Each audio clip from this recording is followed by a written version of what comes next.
జీవుల్ని చంపి చేసే అమ్మవారి పూజలన్నీ ఉగ్రాచారం కిందే లెక్క. దయచేసి మానుకోండి. మేము మొక్కుకున్నాం మేకనేస్తాం, మేము మొక్కుకున్నాం కోడినేస్తాం, ఇంకోడు నిన్ను మొక్కుకుని వేసేస్తాడు, ఒప్పుకుంటావా?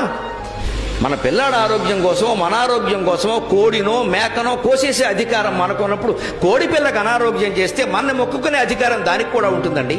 మానవ హక్కులు మానవులకే కాదండి, కోళ్ళకి జంతువులకన్నిటికీ ఉంటాయి. పరమ దారుణంగా ఏకంగా దొన్నపోతులు సహా వేసేసి అమ్మవారి బలి నెత్తురు ఉంటే కానీ అమ్మవారి సంత నెత్తురుగా అమ్మవారు అవుతుందా దెయ్యం అవుతుందా? ఎలా ఆలోచిస్తారండి అసలు?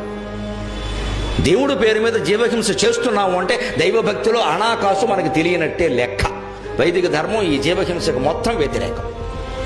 ఎక్కడా లేదు ఈ జీవహింస చేయమని. మనమే పెట్టుకున్నాం ఇవన్నీ కూడా. ఎందుకంటే మనం ఆలోచన ఎందుకు వస్తుందో చెబుతున్నా. బ్రాహ్మణ చేయడు ఈ పని, శాకాహారం తినేవాడు చేయడు. వాడు పప్పు తింటాడు, పప్పే పెడతాడు అక్కడ. కక్క మొక్క తినేవాడు ఏం చేస్తాడు? మనం తింటున్నాం, అమ్మవారికి పెట్టకపోతే ఎలాగా? నువ్వు తింటే అది పెట్టాలా? నువ్వు తిన్న గడ్డెల్లా ఆవిడకి పెట్టాలా?